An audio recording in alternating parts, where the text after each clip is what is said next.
Ciao ragazzi, bienvenue à Buonasera Calcio, l'émission qui donne son avis sur l'actualité du football européen tous les lundis soirs en direct sur Twitch. Vous pouvez aussi écouter Buonasera Calcio en podcast sur toutes les plateformes de streaming et revoir la vidéo sur ma chaîne YouTube. N'hésitez pas à donner votre avis en notant l'émission avec les 5 étoiles et le pouce. Bonne écoute!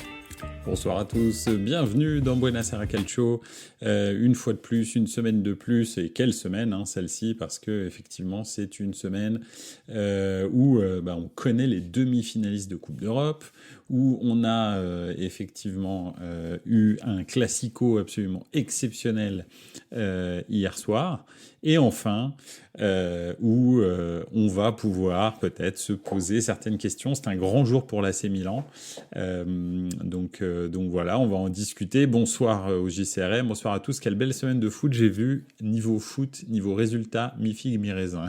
Ouais, c'est vrai, effectivement. Ça dépend pour qui. Donc voilà, ce soir j'avais envie de faire un petit point sur l'aventure Pioli, savoir quoi lui reconnaître, et en même temps quoi lui reprocher, et puis se demander un petit peu où va l'AC Milan et quelle est la prochaine étape pour l'AC Milan.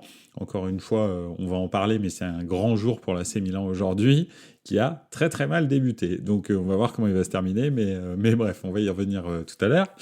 Je voulais qu'on revienne bien sûr sur le Classico d'hier, que j'ai trouvé très très bon. J'ai entendu des gens dire qu'on s'était ennuyé pendant 60 minutes. Alors, je sais pas, on n'a pas regardé le même match, je pense. Et bien sûr, à la fin, Jude gagne. Alors, vous n'avez pas rêvé, j'ai bien marqué 3-0 pour le Real. Oui, alors pas sur le match d'hier, bien entendu, mais sur l'ensemble de la saison, ça n'était pas arrivé depuis 56 ans, je crois. Donc voilà. Et enfin, des demi-finales de Coupe d'Europe, surprise, finalement, si on prend un peu les demi-finalistes, tous, il n'y a pas beaucoup de clubs dont on se dit au début de saison, oui, c'est eux qui seront en demi-finale de Ligue des Champions. Donc voilà, je voulais qu'on revienne un petit peu là-dessus. Et puis qu'on analyse un petit peu, qu'on se projette sur les prochaines. Alors c'est pas la semaine prochaine, c'est la semaine d'après, mais ça va venir très très vite. Donc voilà. La Roma, ils ont tout mis jeudi, ils se sont fait battre 3-1 à domicile. Je l'ai entendu aussi, je me suis régalé perso. Bah oui, au JCRM, je suis tout à fait d'accord avec toi. C'est clair, c'était un très bon match. Je sais pas, autant je suis très critique avec le football espagnol. En général, c'est-à-dire le championnat d'Espagne, il y a quand même beaucoup de matchs où je m'emmerde, mais là, c'était un très bon classico, donc voilà. Salut au Cotonou, ciao. C'est clair que si un fou avait misé sur un Dortmund PSG en demi, il était bien, ouais, c'est clair, tu m'étonnes. Personne n'aurait pu penser à ça. Alors, on va commencer par le commencement, et on va faire un grand point sur l'AC Milan.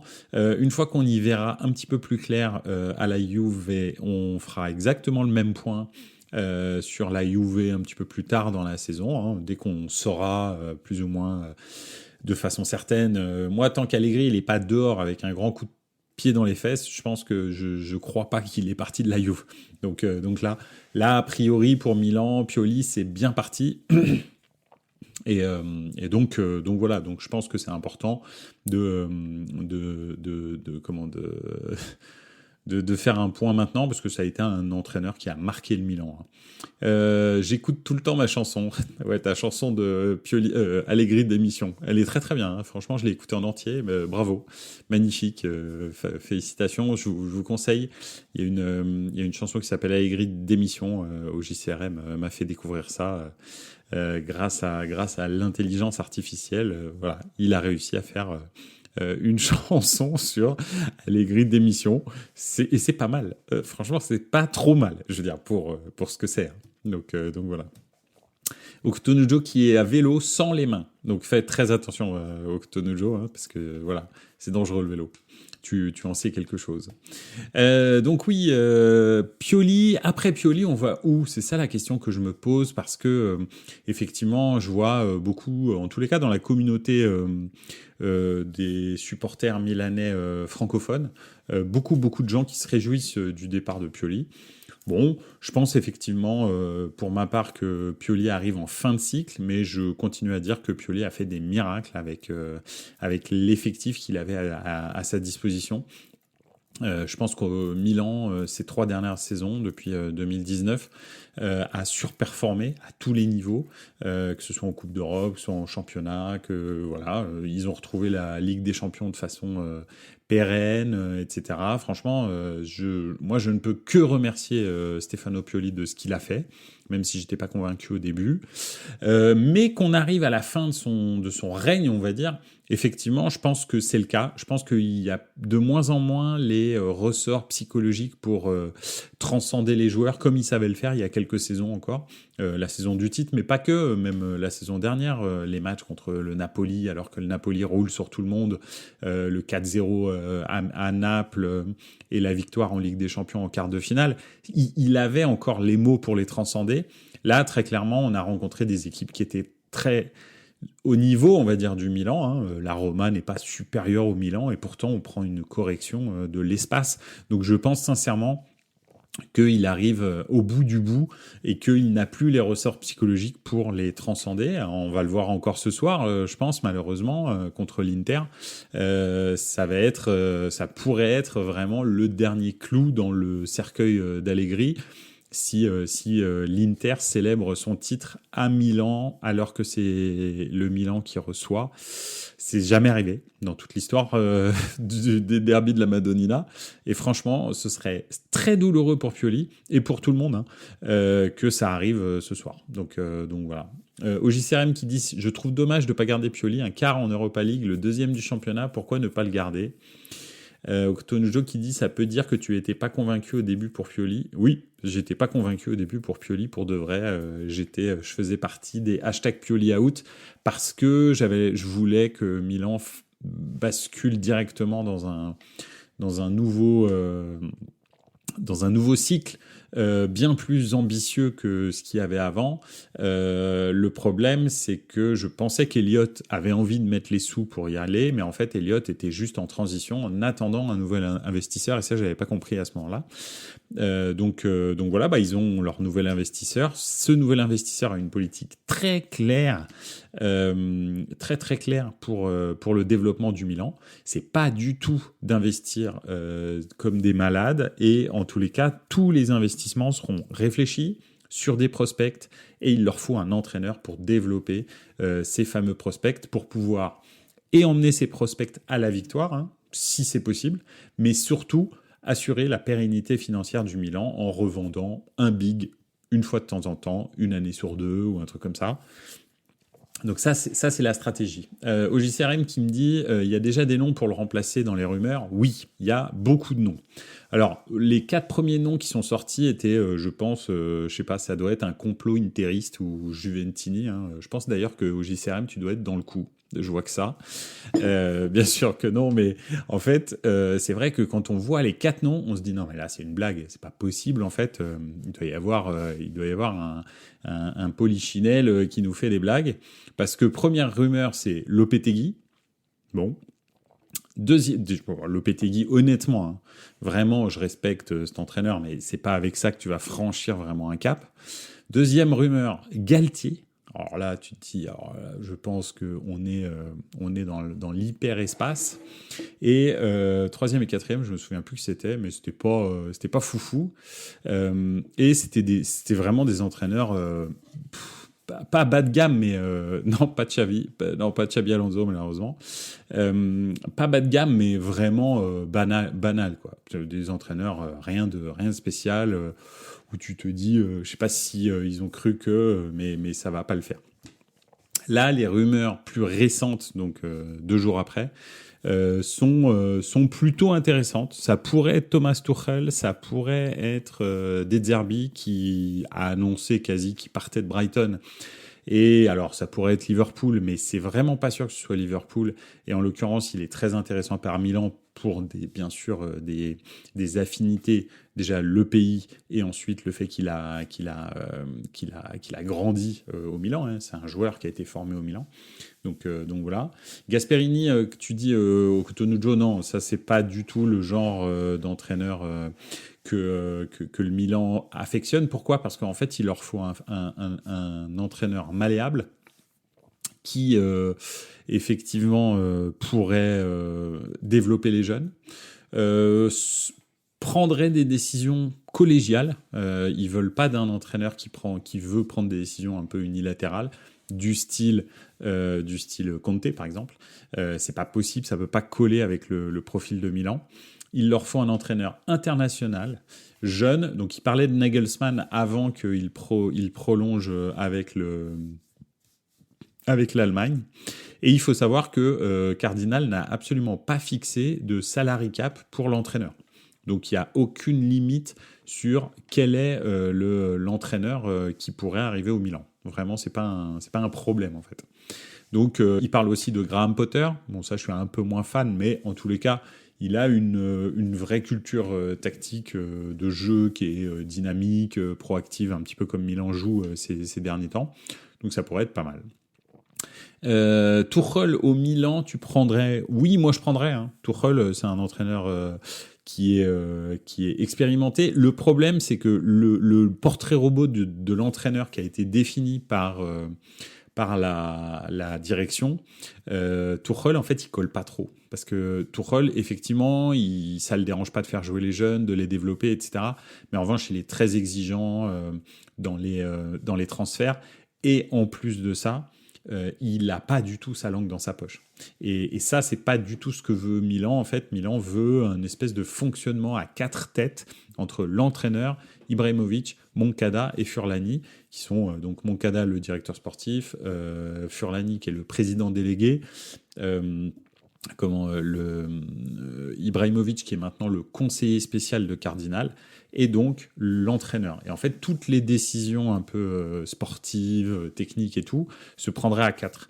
Donc, et c'est la façon de faire de Redbird. Hein. Ils font ça partout dans tous les clubs qui gèrent, que ce soit du baseball, du football américain, du basket, ou bien du foot, hein, avec par exemple le FC Toulouse ou Liverpool. Toutes les décisions sont collégiales. Même à Liverpool, alors c'est pas des actionnaires majoritaires, mais dans le système sportif, ils ont leur mot à dire parce qu'ils sont actionnaires. En l'occurrence, Jürgen Klopp ne prend pas des décisions seul en fait à Manchester. Déjà le recrutement, c'est quasi pas Klopp qui s'en occupe. Klopp maintenant c'est devenu un cadre dirigeant, on va dire plus qui dirige une équipe, qui entraîne l'équipe en fait. En gros, hein, c'est un peu ça parce que Klopp, voilà, c'est un super manager qui va parler aux joueurs, qui va savoir transmettre la vision, etc. Mais c'est pas du tout un technicien de jour le jour sur le terrain. Voilà, il a plutôt des grandes directives à donner à des entraîneurs qui sont très compétents. Pareil pour les recrutements sportifs. Hein. Jürgen Klopp, il bouffe pas 1500 matchs pour savoir si tel latéral gauche au Danemark, il est bon. Hein. Moi, pas du tout. Donc voilà, il donne des profils et puis ensuite les gens du recrutement essayent de trouver des profils qui peuvent correspondre à ce que le club et Jürgen Klopp attendent. Donc voilà. Bah, c'est un peu ça que Milan veut mettre en place depuis plusieurs années maintenant. Hein. C'est pas Moncada qui décide du recrutement, c'est plusieurs têtes qui décident du recrutement. Moncada propose des noms. Donc voilà. C'est un petit peu ça le truc et c'est pour ça qu'avec Maldini, ça s'est mal passé. Pour que vous sachiez, Maldini voulait prendre toutes les décisions sportives et les assumer individuellement. Et Cardinal lui a dit je suis désolé, mais c'est pas comme ça qu'on marche ici. Et voilà, même si ça me fend le cœur de dire ça, je peux comprendre. C'est son club, il en fait ce qu'il veut, quoi. Donc voilà. Donc effectivement. Le portrait robot de l'entraîneur, ça pourrait être, par exemple, Thiago Motta. Bien entendu, on en a parlé. De Zerbi, on en a parlé. Mais aussi Palladino, on peut en discuter. Italiano pourrait être dans la shortlist, même si Italiano a l'air plus dirigé vers Naples, avec Pioli d'ailleurs. Pioli, Conte et Italiano, même si Conte, lui, veut une équipe performante et souhaiterait venir au Milan. Mais je pense que le problème, c'est qu'il ne comprend pas qu'il n'aura jamais les joueurs qu'il souhaite, en fait. Donc, c'est simple. Même si Ibra lui fait miroiter le fait qu'il arriverait à convaincre Cardinal de basculer dans une nouvelle stratégie sportive où Milan jouerait les premiers rôles en permanence. Ce qui n'est absolument pas la stratégie sportive de Redbird. Il faut que Milan termine dans les 4 chaque année, et une fois de temps en temps, s'il remporte un titre, et ben c'est très très bien. Voilà. Quand je dis un titre, ça peut être une coupe, ça peut être une coupe d'Europe, ça peut être un championnat, mais c'est pas une équipe qui, tant que Redbird Capital sera au pouvoir, on va dire, jouera le titre et la Ligue des Champions chaque année. Pas du tout, tant que il n'y a pas de nouveau stade et qu'il n'y a pas 5, 6, 7 saisons d'affilée en Ligue des Champions, auquel cas le club pourra se financer tout seul son marché des transferts un peu plus XXL. Mais tant que le club ne peut pas se le financer tout seul, Redbird, une fois de temps en temps, ils vont mettre de l'argent, comme ils l'ont fait l'année dernière avec 10 recrues dans le mercato. Mais là, déjà, le mercato de cet été va être beaucoup plus limité. A priori, ils veulent vendre aucun big, hein, c'est ce que je vous disais, c'est un big vendu tous les 2 ans. Donc ça, c'est plutôt pas mal. C'est une politique sportive, moi, que je respecte et que je trouve équilibrée et normale. Donc voilà, Tonali a été vendu l'année dernière. Cette année, pas de big. L'année prochaine, probablement des Mike Maignan ou Théo Hernandez qui vont dégager. Et c'est pas grave. Ça, c'est bien. C'est ces joueurs-là qui financent les mercatos, donc c'est plutôt pas mal. Je me permets. Ah, alors, Mancini. Mancini, non, trop vieux et puis surtout gagne trop d'argent en Arabie Saoudite. Donc voilà. Et je vois mal Leao rester au Milan une saison de plus. Si, alors je pense que Leao reste, c'est sûr. Ça, c'est sûr. Ceux qui sont à risque pour partir, c'est Théo Hernandez et Mike Maignan. C'est vraiment les 2 gros joueurs où ceux-là, effectivement, il est très probable que... Enfin, ça m'étonnerait qu'il n'y en ait pas un des 2 qui partent cette saison. Mais bon, si vraiment Redbird dit bah non, il n'y en a aucun qui parte et on renforce l'équipe, bah ça peut être pas mal. Ça peut être bien en plus avec un nouveau coach et tout, ça peut être une très bonne surprise. En tous les cas, une chose est sûre, c'est que c'est clair que c'est pas l'année où tu changes d'entraîneur qu'il faut que tu révolutionnes ton vestiaire. Je pense qu'au contraire, il faut de la stabilité chez les joueurs pour amener un nouvel entraîneur qui va, dès le début de la saison, pouvoir travailler avec un groupe complet, en fait. Parce que si tu commences à faire venir des joueurs jusqu'au 31 août, alors que ton coach vient d'arriver et doit mettre en place une nouvelle philosophie de jeu, c'est se tirer une balle dans le pied, on le voit très souvent. Donc voilà. Il y a de la bière dans ta tasse. Non, il n'y a pas de la bière. Je vous dis pas ce que c'est parce que vous allez vous foutre de ma gueule. Allegri est libre. Effectivement. Et il est libre d'aller où bon lui semble, et vraiment partout dans le monde, sauf à Milan. Il l'a déjà fait. Respect, on a gagné un titre avec lui. Voilà, on s'est emmerdé, mais bon, voilà. Mais voilà, respect. Comme Baco Milan, non, on ne veut pas. On n'en veut pas. Donc voilà, en tous les cas, c'est clair que pour moi, le choix parfait, ce serait De Zerbi. Même avec l'effectif qu'on a, en fait. Hein, je pense que ça le ferait bien. Parce qu'il y a de la qualité technique, il y a de la jeunesse, il y a des joueurs qui sont... il n'y a pas de grosses têtes, style « Ah, je suis une star ». Bon, à part Leao, peut-être un petit peu. Mais même Leao, il est gentil, c'est un gentil garçon. C'est pas du tout une star un peu capricieuse. Oui, il a cette nonchalance sur le terrain, mais c'est un gentil mec. C'est pas du tout un mec qui veut pas défendre ou des trucs comme ça. C'est dans sa façon d'être, en fait. C'est pas méchant, quoi. Donc voilà. Bon, après, ce serait top si De Zerbi pouvait lui apprendre la régularité dans l'investissement dans le jeu. Ce serait fantastique. Mais bon, bref, on verra. On verra bien. En tous les cas, je voulais quand même terminer, il est 20h19, avec Pioli, le remercier, rappeler que c'est un des coachs qui a le plus gagné avec le Milan, de toute l'histoire du Milan. Je ne sais pas si vous vous rendez compte. Donc voilà. Que c'est un des coachs qui a la moyenne de points par match la plus élevée du Milan. Que donc c'est quelqu'un qui a fait des choses extraordinaires avec une équipe qui était, quand il l'a reprise, très limitée. Alors bien sûr avec l'aide d'Ibra, avec l'aide de Maldini, etc. Bien sûr, mais il l'a fait. Et il a emmené énormément de joueurs d'un point A à un point D, dans l'évolution de leur jeu, type Tonali, Bennacer, Selemakers, Kaloulou, etc. Je pourrais en citer beaucoup, Thio, Malik Thio, etc., etc. C'est des joueurs qui, quand il est arrivé, n'étaient pas finis, loin de là, ou même n'avaient quasi pas commencé. Hein. Et même Théo Hernandez, hein, il l'a fait évoluer. Quand Théo arrive à Milan, personne ne se dit c'est un super défenseur. Maintenant, tout le monde se dit c'est le meilleur latéral gauche du monde. Donc tu te dis quand même, il en a fait. Oui, il y avait on va dire, il il y avait la matière brute, mais il a fait progresser des joueurs, énormément de joueurs. Et il a su aussi faire preuve d'humilité avec Ibrahimovic, avec Olivier Giroud, avec Simon Kjær, avec les boss du vestiaire, et leur laisser de l'espace pour pouvoir emmener ces petits jeunes à avoir des résultats extraordinaires, parce que gagner, encore une fois, je le répète, en 2022, quand Milan gagne le titre, ils ont une équipe. Elle est rincée, cette équipe. Donc, donc voilà, elle n'est pas rincée, mais je veux dire, elle n'est pas du tout au niveau d'être championne d'Italie dans le championnat le plus compétitif du monde, très clairement. Mais pourtant, elle le fait. Donc voilà, donc merci Monsieur Pioli, bravo pour tout ce que vous avez fait. Jamais on n'oubliera le 19e titre. Malheureusement, notre voisin Oni va gagner son 20e titre. Ça, vous n'avez pas réussi à l'empêcher. Probablement ce soir, probablement à San Siro. Franchement, si vous pouviez, s'il vous plaît, Monsieur Pioli, faire une dernière chose, c'est empêcher que ça arrive ce soir. Et là, vous aurez réussi absolument et définitivement votre mandat au Milan. Voilà. C'était une espèce de lettre ouverte à Pioli, mais merci pour tout. Et vivement la suite. Voilà, c'est tout ce que j'ai envie de dire, parce que le groupe arrive un peu à la fin avec Pioli. Voilà, vivement la suite. Et je suis sûr que Milan va être très, très compétitif la saison prochaine. Donc voilà. On va passer au Real et au Barça. Un super classico hier. Moi, au JCRM, tu as entendu la même chose que moi.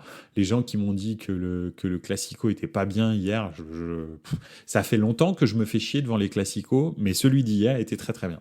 donc voilà. En plus, il y avait tout. Il y avait de la dramaturgie, il y avait les conneries de la Liga, il y avait tout dedans. C'était fantastique. Donc franchement, d'ailleurs, on peut considérer, enfin, je sais pas ce que vous en avez pensé, mais que le Barça a dominé, je pense, l'ensemble des débats, a été meilleur que le Real, mais bon, on va dire que le Real est dans une semaine irrésistible, pardon, et que le Barça est dans une semaine absolument noire. Donc voilà, donc ça donne ça, c'est-à-dire que effectivement. Le Barça, même en étant meilleur, même en menant 2 fois au score, perd ce match de façon illogique, sachant qu'en plus, probablement, ils ont marqué un but valable qui n'a pas été accepté parce que la Liga refuse d'investir dans la goal line technology. Donc là, on est dans l'hyperespace. En 2024, la seule technologie dont on est sûr qu'elle fonctionne à 99%, pardon, en fait, on ne la met pas sur un des plus gros matchs de l'année parce que c'est trop cher pour la Liga de payer 6 ou 7 millions d'euros d'installation. Donc non, ça, c'était vraiment ridicule. Et je pense qu'il y aurait eu 3-3 à la fin de ce match, voire même que le Barça aurait peut-être pu l'emporter, vu que le Real aurait peut-être dû se découvrir un petit peu plus. Donc voilà, donc c'est assez frustrant pour le Barça, mais bon, ce Real est réalesque, on va dire, depuis quelques temps. Ce qu'ils ont fait à Manchester City, c'est à mettre dans une, on va en parler après, mais c'est à mettre dans une vitrine pour moi, pour plein de raisons, alors pas forcément techniques, mais pour plein de choses. C'est à mettre dans une vitrine. Et ce qu'ils ont fait au Barça va exactement dans la même lignée. C'est-à-dire que, en fait, le Real n'a pas besoin d'être le meilleur. Le Real n'a pas besoin de dominer les débats pour être vainqueur à la fin. Donc voilà. Donc vraiment un super match. Moi, je l'ai trouvé palpitant. En plus des chassés-croisés. Pas des chassés-croisés, mais en tous les cas, un jeu du chat et de la souris entre le Barça et le Real. Et puis des joueurs qui ont été vraiment, vraiment très, très haut niveau. Un en particulier, qui pour moi est le meilleur joueur du match, je pensais pas dire ça si vite, franchement, c'est Lamine Yamal, qui a fait un match absolument stratosphérique. Au Barça. Juste derrière se trouve, et ça aussi c'est pareil, je pensais pas le dire, c'est Lucas Vazquez qui a fait un match aussi de l'autre côté dans un style complètement différent, mais vraiment énormément de mal au Barça. Donc voilà, donc c'était vraiment particulier comme match. Et puis finalement, Jude Bellingham, qui 2 fois en 2 classicos en championnat arrive à marquer dans les arrêts de jeu. c'est assez incroyable parce que, bon, très clairement, en début de saison, Jude Bellingham, il était en surchauffe. En surchauffe de fou. Enfin, je pense qu'on le disait tous. J'espère que les gens ne se sont pas dit Jude Bellingham est un buteur à 30 buts par saison, hein, parce que voilà. Enfin, Jude Bellingham, il a eu une carrière avant d'arriver au Real, donc enfin, si vous regardez le foot, vous savez que Jude Bellingham ne marquera pas 35 buts par saison. Donc voilà, et que c'était même anormal qu'il en marque autant, 17. Donc il était très clairement en surchauffe interstellaire. Et donc, bon, qui marque au Classico aller, bon, tu te dis, bah, de toute façon, dès qu'il touche un ballon, lui, dans la surface, il y a but, et en particulier dans les arrêts de jeu. Donc voilà. Mais là, ça faisait déjà quand même un petit moment que Jude Bellingham était dans le dur. Alors, le match aller à Manchester City était très, très, très compliqué pour lui. Le match retour, un peu meilleur, mais c'était pas foufou. Mais en tous les cas, un peu meilleur. Il avait déjà un petit peu plus, il rayonnait un petit peu plus sur le jeu, mais toujours pas vraiment ultra décisif comme il l'a été de par le passé. Et donc, tu te disais, bon, bah, depuis le mois de janvier, en gros, hein, depuis la fin de la trêve internationale, Jude Bellingham était redevenu un joueur normal, enfin, le Jude Bellingham normal, qui est un très bon joueur, hein, attention, mais qui est un milieu de terrain, plus ou moins offensif relayeur, et puis qui est plus un playmaker que autre chose, quoi. C'est pas un super buteur. Et ben voilà, 89e minute, ou 91e minute, but de Jude Bellingham. Donc non, franchement, c'était un super classico. Moi, ça faisait longtemps que je m'étais pas autant amusé devant un classico, pour vous dire. Parce que même si le but de Jude Bellingham est très beau avec le Real au premier classico, le match est beaucoup plus chiant. Donc voilà. En Super Coupe d'Espagne, bah, c'était un carnage, donc c'était pas drôle. Et ça faisait très longtemps que j'avais pas vu un Real Barça avec ce niveau technique. Donc c'est plutôt bon signe pour le Real et le Barça. Bah, d'ailleurs, ça se voit, hein. Il y en a un qui est en quart, l'autre qui est en demi. On les attendait pas là. Alors peut-être un peu plus le Real, mais étant donné qu'ils rencontraient Manchester City, bah, on pensait que ça allait faire comme l'année dernière, plus ou moins, que ça allait s'arrêter à Manchester City. Et ben non, finalement, ils sont allés beaucoup plus loin que prévu. Et le Barça, c'est la même chose. Le Barça est passé à ça de passer en demi-finale de Ligue des Champions, ce qui est quand même une très grosse surprise. Ça veut dire que ces deux clubs recommencent à avoir des équipes compétitives, donc il faut faire très attention avec eux, parce que on les connaît, hein, dès qu'ils commencent à avoir des équipes compétitives, le Real et le Barça, ils ne laissent pas passer d'occasion. Donc ouais, non, c'est vraiment un, un moment plutôt bon pour ces deux équipes espagnoles et un bon classico. Moi, je me suis bien amusé. Qu'est-ce qu'on peut dire aussi de ce classico que Camavinga a fait tout pendant ce match, et du bon et du moins bon. Déjà, il s'est fait violer par Lamine Yamal, hein, très clairement. Mais en même temps, dès qu'il avait la balle, il créait d'énormes différences. Donc c'était assez particulier. Donc voilà, d'ailleurs, c'est aussi probablement pour ça qu'à un moment donné, Carlo Ancelotti l'a replacé dans le milieu parce qu'il voyait bien que ça allait pas et qu'il a fait rentrer un défenseur latéral. Donc voilà, donc non, c'est honnêtement vraiment super match et franchement, il faut le dire quand c'est vrai, le Barça aurait dû gagner. Donc très clairement, après, bon, bah voilà, ou en tous les cas faire match nul, mais je pense que le Barça aurait dû gagner. Donc bref.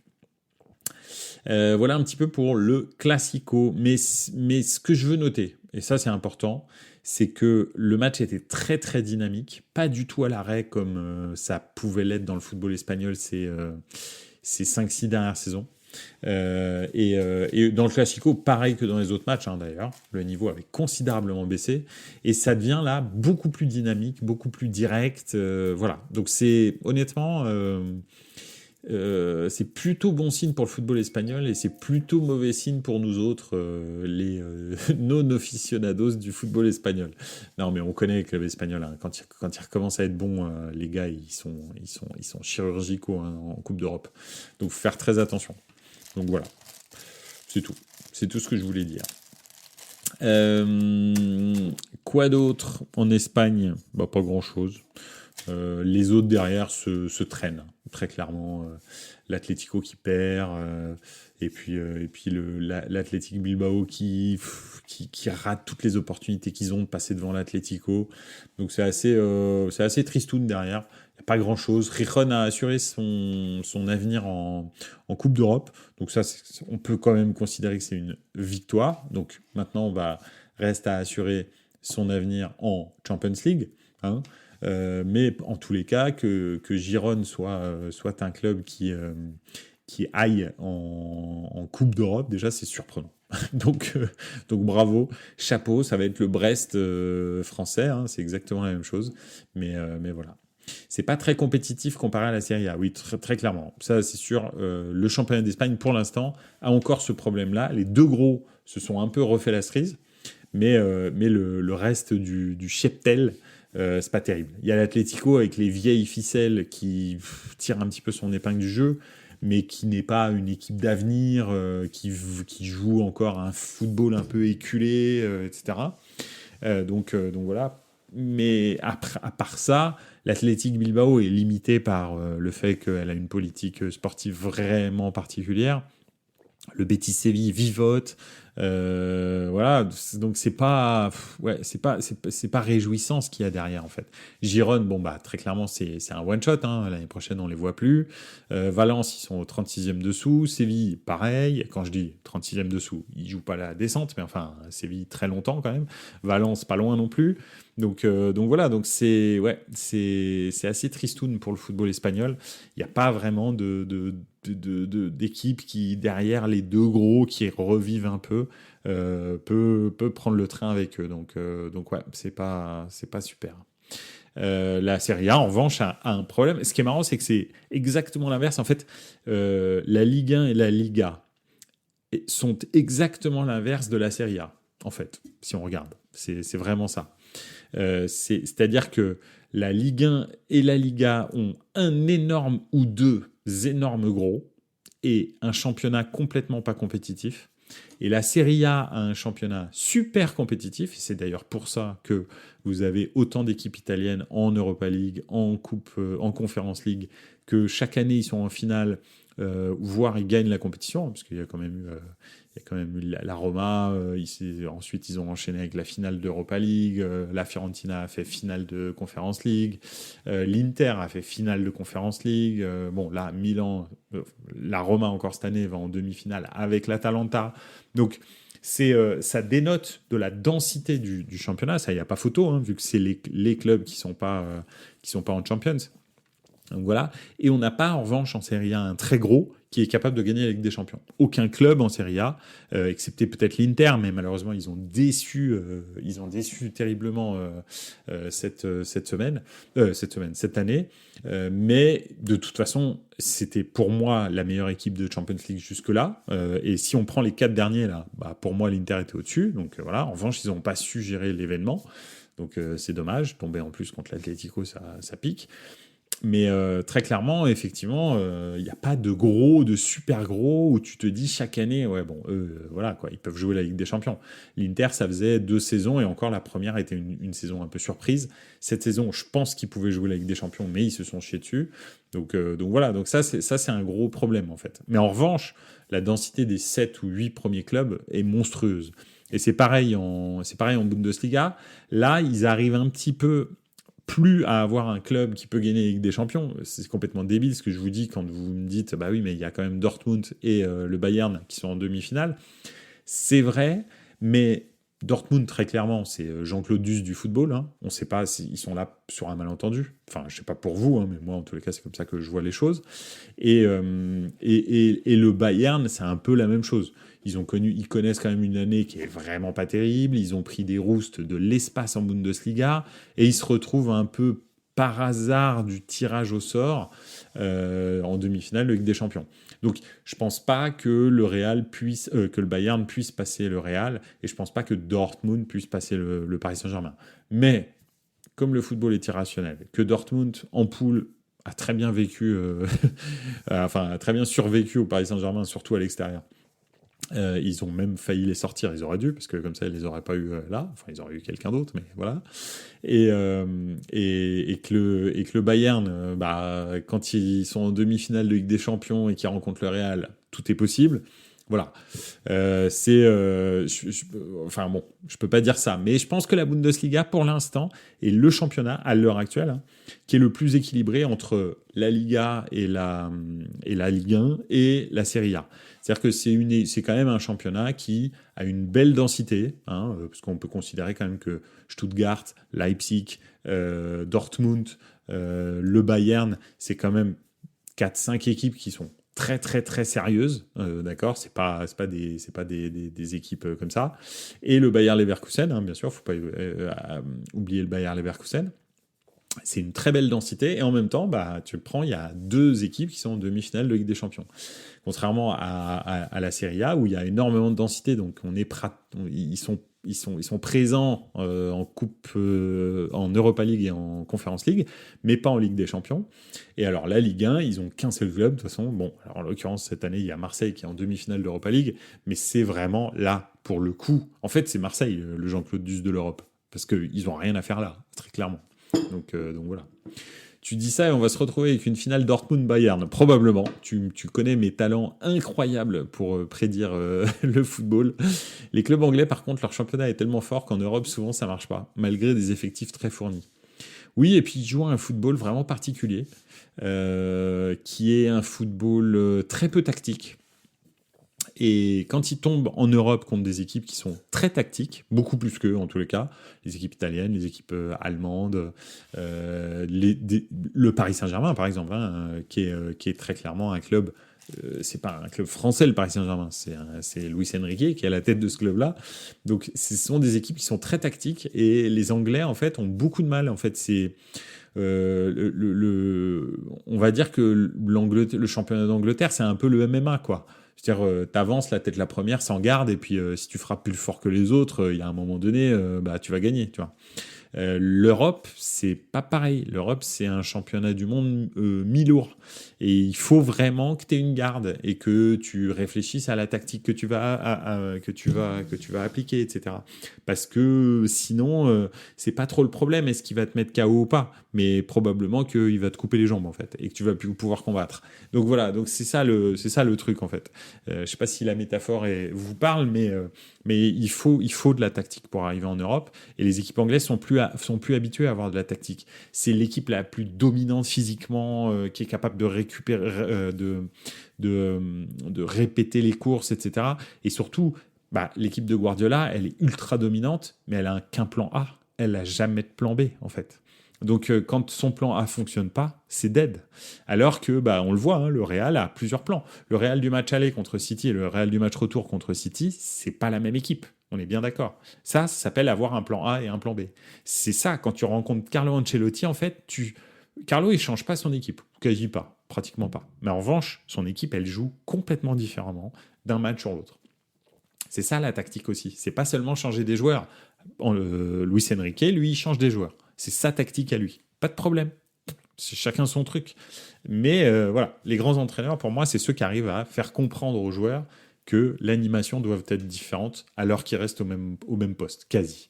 Et c'est ce que fait Carlo Ancelotti. Pour moi, c'est le plus grand de tous et de loin. La leçon tactique qu'il a encore donnée à Guardiola le montre. Très clairement, il a gagné la Ligue des Champions avec plusieurs clubs, il a gagné dans tous les championnats où il est passé. Bref, c'est un monstre. Et il a gagné à plein d'époques différentes aussi. C'est surtout ça qui est impressionnant, c'est que Ancelotti, il gagne sa première Ligue des Champions en 2003, on est en 2024, il est possible qu'il en gagne une nouvelle. Une sixième. Donc c'est fou. Et il en a gagné 4 comme joueur avant. Donc voilà. Donc c'est quelqu'un qui aura un palmarès inégalé, inégalable, je pense. Donc voilà. Donc c'est pour ça que les Anglais, ça marche pas bien. Et aussi, l'intensité de leur championnat fait en sorte que, et l'importance de leur championnat auprès des fans fait en sorte que ils peuvent pas calculer en championnat, ce qui fait qu'en fait, ils sont obligés de jouer à fond, et le championnat est tellement dur, physiquement, que quand ils arrivent en Europe, et ouais, c'est chaud. Donc voilà. Les clubs anglais, donc, malgré, et oh là, on respecte Marseille. Ouais, mais je veux bien respecter Marseille, mais franchement, c'est quand même pas une équipe terrible qui est en demi-finale de Ligue d'Europa League. Europa League qui est une coupe d'Europe très difficile, hein. C'est pas une petite coupe d'Europe, hein, l'Europa League. Donc, franchement, c'est quand même un hasard s'ils sont là. Donc, voilà. On est là car on joue un football incroyable avec des joueurs de classe mondiale et un coach incroyable. Le OM Benfica, je me suis régalé. Ouais, t'as raison. Le OM Benfica, il remplaçait un Lexomil. Si jamais vous étiez un peu stressé, il n'y avait aucun problème. Enfin, sauf si t'étais supporter marseillais. Mais sinon, tu te mettais devant, bam, dodo, direct, instantané. C'est bon. Donc voilà. Bon, en tous les cas, si on prend finalement les 4 demi-finales de Coupe d'Europe, encore une fois, excusez-nous, mais je ne vais pas parler de la Conference League, là, faut pas déconner, même si elle est sympa, hein, cette coupe, je le dis tout le temps, mais bon, ça m'intéresse pas. Mais, enfin, si, je suis content que la Fiorentina soit en demi, mais à part ça, ça m'intéresse pas. Les demi-finales, Atalanta, Marseille, Rome, Bayer Leverkusen. Je sais pas si au début on se dit ça, quand t'as Liverpool dans la compète, quand t'as Milan à un moment donné dans la compétition, etc. Bref, il y avait beaucoup de gros clubs que tu pouvais voir dans le dernier carré avant ces 4-là. Donc c'est quand même une grosse surprise. Et en Champions League, c'est la même chose. Paris-Dortmund, très honnêtement, Paris, quand ils commencent la saison, tu te dis, non, mais là, ils vont se faire rincer dans tous les sens. Ils ont racheté Kolo Muani, le Moignon. Bref, c'est horrible. Ils sont nuls. Et puis l'autre c'est Gio trouve tout du Tetris. Et en fait, avec le temps, tu comprends que ce que fait Luis Enrique, c'est très intéressant. Intelligent, je sais pas, on verra à la fin. Et que ça peut peut-être les amener jusqu'au bout.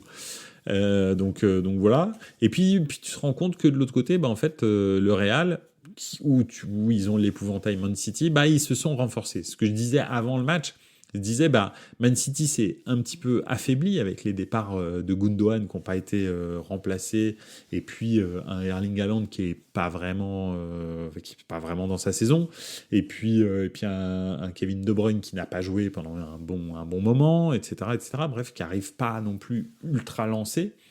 Et puis de l'autre côté, un Real qui s'est pas affaibli, c'est-à-dire ils ont vendu personne, mais en plus ils ont recruté Jude Bellingham. Donc voilà, ça a un peu nivelé les niveaux. Et puis ils ont réussi à passer. Et puis c'est le Real, hein. Je veux dire, même si City est le vainqueur en titre, le champion en titre de la Champions, quand tu croises le Real, t'es toujours le petit. En fait, tu peux pas penser que t'es le gars qui est fort. C'est pas possible. Donc voilà. Si je dis pas de bêtises, aucun des 4 demi-finalistes de l'Europa League n'avait fait de la Ligue des Champions avant. Ouais, c'est ça, tout à fait, absolument. Donc ça, c'est assez rare, je pense, d'avoir aucun reversé de la Ligue des Champions en demi-finale d'Europa League. Tu as tout à fait raison. Je suis d'accord. Mathis CC, ça va ou quoi ? En tous les cas, bienvenue Mathis. Merci d'être là. Donc oui, c'est des demi-finales surprises qui vont accoucher d'un résultat incertain parce que ce sont tous des équipes un petit peu en suspense. On ne sait pas trop pourquoi elles sont là, surtout en Ligue des Champions. En Europa League, ça a l'air d'être un peu plus clair quand même. Je vois quand même l'Atalanta au-dessus de Marseille et je vois aussi quand même le Real un petit peu au-dessus du Bayern. Donc ça, c'est un peu clair. En revanche, en Europa League, honnêtement, la Roma a beaucoup plus d'expérience que le Bayern, récente, hein, je parle. Hein, donc voilà. Et puis de l'autre côté, ouais, l'Atalanta est au-dessus techniquement et même physiquement de l'Olympique de Marseille. Donc on verra bien. Paris. Ici, c'est Paris. Ok, d'accord. J'ai compris. Ouais, donc voilà, on verra. Écoutez, je vais vous faire une grande annonce, mais dans 1 minute commence le derby de la Madonnina pour peut-être une des pires soirées de football que j'aurais vécues en tant que supporter du Milan. Donc voilà, je vous l'annonce. Peut-être que la semaine prochaine, je pleure. Ou alors, peut-être je vais passer une très très bonne soirée en me disant qu'on aura quand même un petit peu freiné nos cousins Oni milanais. Mais quand je vois le résultat de la finale de la Youth League, qui était une très très belle finale entre Milan et l'Olympiakos, très belle finale parce que Milan a eu beaucoup d'occasions. Mais l'Olympiakos, dès le début du match, je me suis dit, oula, ils sont très supérieurs à Milan. donc voilà. Et en fait, je ne sais pas si vous avez vu le match, mais il y a un but absolument extraordinaire dans cette finale de l'Olympiakos, un retourné, mais de l'espace. Voilà, bon, bah, Milan n'était pas de taille contre l'Olympiakos. À l'Olympiakos, il y a 3 joueurs qui sont stratosphériques. À Milan, il y a 1 ou 2 joueurs qui sont bons, mais alors à l'Olympiakos, il y a des joueurs. C'est incroyable. Donc je ne sais pas comment ils vont terminer leur carrière, mais alors là maintenant, à l'instant T, c'est incroyable de les voir jouer. Donc voilà. Après, il faut voir si c'est parce que la défense est faible ou quoi, mais c'est quand même une finale de Youth League, ce qui est quand même le niveau le plus élevé de cette catégorie d'âge. Le mec te met un retourné, les attaquants ils font des trucs, mais de l'espace. Donc, et Milan n'est pas une mauvaise équipe. Donc voilà, je sais pas, mais je crois qu'il y a 2-3 noms à suivre à l'Olympiakos. Voilà. Bah écoutez, je vous dirai si je fais un 50-50 ou si je fais un 0 sur 100. Donc en attendant, je vous souhaite une excellente soirée. Ce sera un plaisir de débriefer quand même la semaine prochaine ce derby de Milan et puis peut-être le titre de l'Inter.